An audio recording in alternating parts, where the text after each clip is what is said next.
More Americans have died by suicide after coming home from war than died fighting in every conflict since Vietnam combined. 120,000 people, veterans, men and women who survived bombs and bullets and things no human being should ever have to see. They made it home, and then they died in silence, in apartments nobody checked on, in cars parked on empty streets, in bedrooms where they fought one final battle, alone, against something the war had left inside them. This is Unsaid America. We tell the stories that never made the news. Subscribe if that matters to you. Today, we are talking about the veterans America forgot. Not the ones in the commercials, not the ones in the recruiting posters. The real ones. The ones sleeping under overpasses tonight. The ones who waited 3 years for a disability claim that was denied on a technicality. The ones who died waiting for a doctor's appointment that the VA had hidden on a secret list so the numbers would look better in a report. This is the story America ignores, even though it knows everything. And it starts with one front door on one quiet American street. He was 19 years old when he left.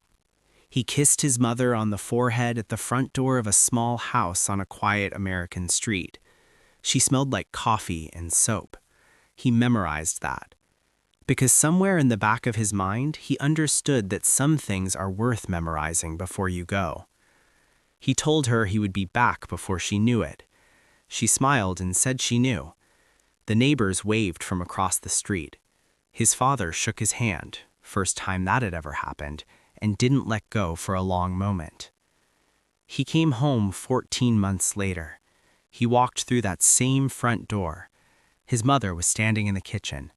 She turned around, and the look on her face, the way her smile flickered for just half a second before she caught herself, told him everything he needed to know. She saw it too. Something was different. Something was gone. He never talked about what happened over there. Not to her, not to anyone. He got a job, paid his bills, went through the motions. But at night, when the house was quiet, he was back in the desert. He was always back in the desert. He died at 41. The official cause was a single self-inflicted gunshot wound.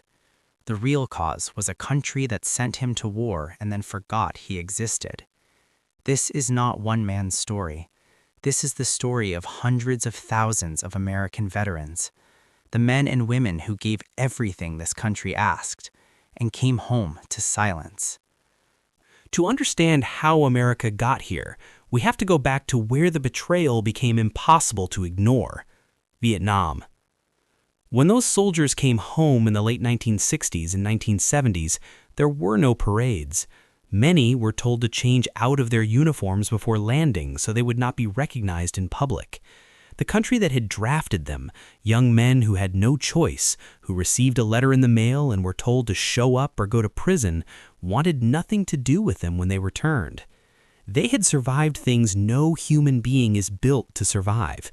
They had done things, because they were ordered to, because it was survive or be killed, that they would never be able to explain to the people waiting for them at home. And when they got back, the country called them baby killers.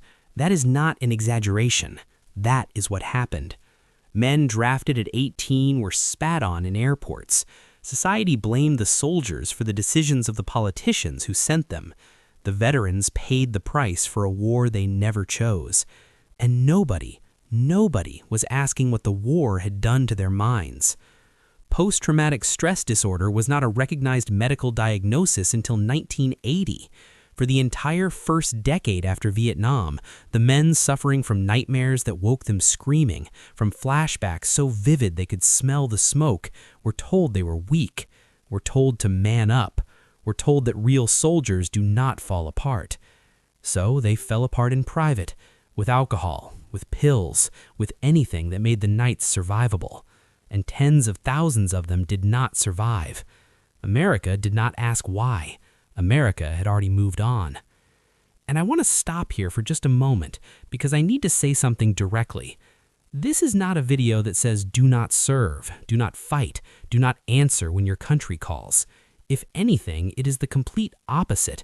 Serving your country is one of the most honorable things a human being can do. The men and women who put on that uniform, who leave their families, their homes, their entire lives, and go stand between America and whatever threatens it, those people are not the problem. They never were. These soldiers answered. Every single one of them answered without hesitation. This video exists for one reason only, because they deserved a country that answered back, that kept its promises, that treated them the way the speeches said it would. They did not fail America. America failed them. That is the only point this video will ever make. Then came September 11th, and a new generation answered the call.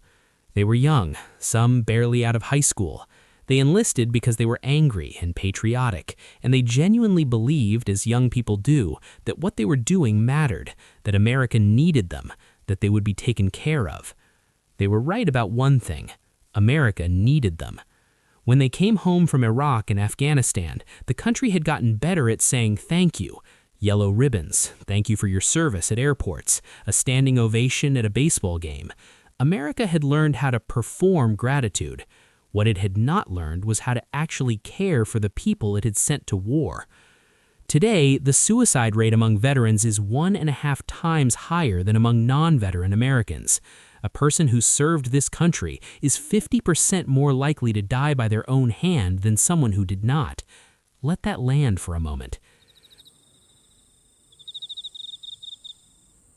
For young veterans between 18 and 34, that rate has more than doubled in the last 20 years.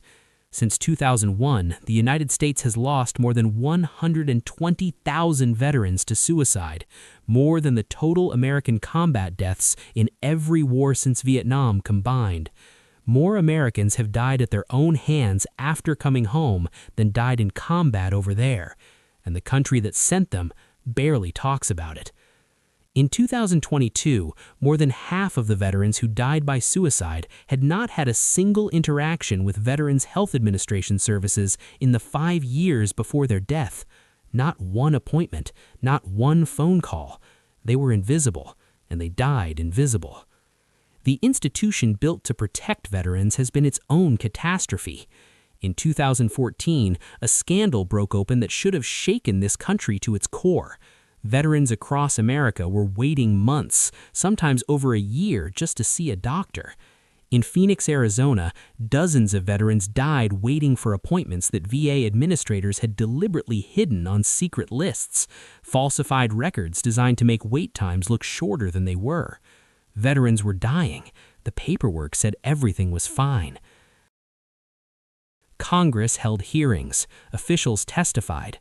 Some people lost their jobs.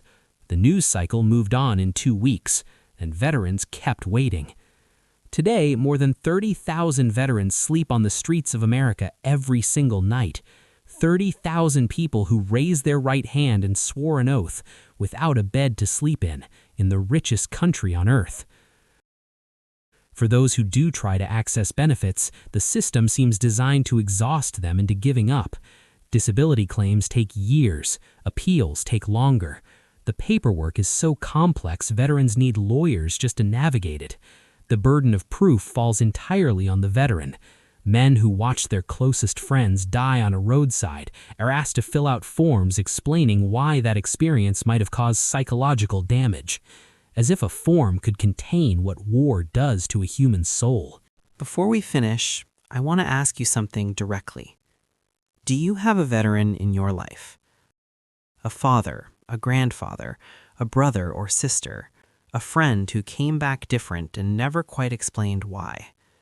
Drop their name in the comments right now, just their name and the branch they served, because every number I have read to you tonight was a real person, someone's 19-year-old at a front door.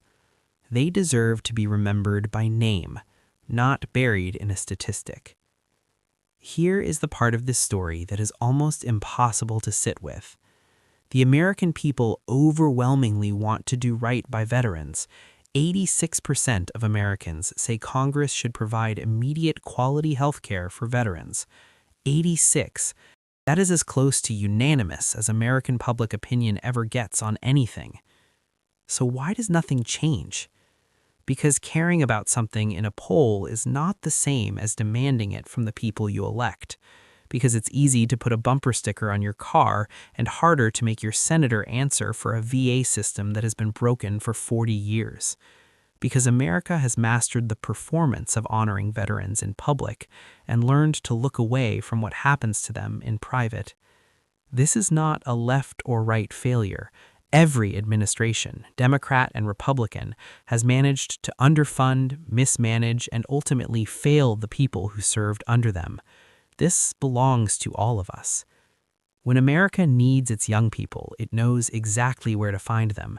It sends letters, it runs ads, it promises purpose and belonging and the honor of serving something greater than yourself. It is extraordinary at recruiting. And those young people answer. They always answer. Because they believe in this country, because they think their sacrifice means something. It does mean something. It means everything. But meaning something is not the same as being cared for, and too many veterans discover that the country so eager to send them to war has no plan for who they become when they come back. Remember that 19-year-old at the front door? He kept his promise. He came home. America did not keep its promise to him. He deserved better. They all did. And the fact that we are still having this conversation decades after Vietnam, years after Iraq and Afghanistan, with 30,000 veterans sleeping outside tonight, is not a failure of the soldiers who served. It is a failure of the country they served. America folds a flag and places it in trembling hands at a graveside. What it owes these people is so much more than a piece of cloth. This has been Unsaid America. If this story meant something to you, share it with one person tonight, not for the algorithm, because someone in your life needs to hear it. Subscribe and we will keep telling the stories nobody else will. And if you are a veteran watching this right now, if anything I said tonight felt familiar, please reach out to the Veterans Crisis Line. Call or text 888 and press 1. You survived what most people cannot imagine. You are not alone, and your life matters more than this country has ever shown you.